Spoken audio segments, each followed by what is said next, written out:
வணக்கம். முதல் அத்தியாயம் 4வது ஸ்லோகம்.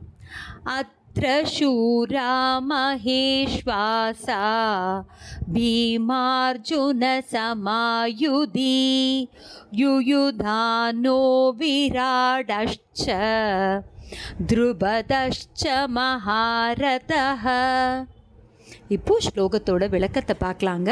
துரியோதனன் கூறுகிறார், இந்த பாண்டவர் படையில் மிக சிறந்த வில்லாளர்களும் போரில் பீமன் மற்றும் அர்ஜுனனுக்கு இணையான வீரர்களும் உள்ளனர்.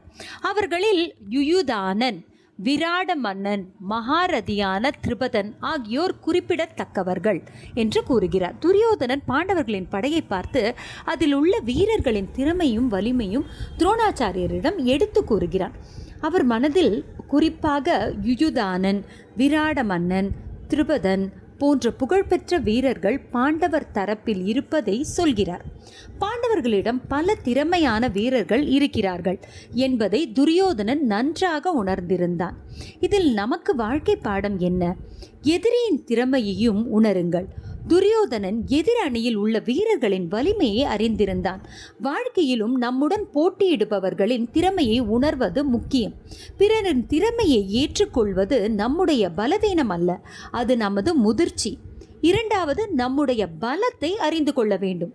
வெற்றிக்காக நம்முடைய திறமைகள் என்ன என்பதையும் எதில் முன்னேற்றம் வேண்டும் என்பதையும் அறிந்திருக்க வேண்டும். மூன்றாவதாக, ஒற்றுமையின் வலிமை. பாண்டவர் படையில் பல திறமையான வீரர்கள் ஒன்றிணைந்து நின்றனர். ஒருவரின் திறமை ஒரு அளவுக்கு மட்டுமே, பலரின் திறமைகள் ஒன்றிணைந்தால் அது மிகப்பெரிய சக்தியாகிறது.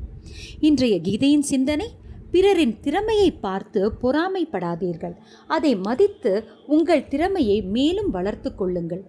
பிறரின் பலத்தை அறிந்து கொள்ளுங்கள், உங்கள் பலத்தை வளர்த்து கொள்ளுங்கள். ஒற்றுமையுடன் செயல்படுங்கள். வெற்றியை விட தர்மத்திற்கு முக்கியத்துவம் கொடுங்கள். ஜெய் ஸ்ரீ கிருஷ்ணா.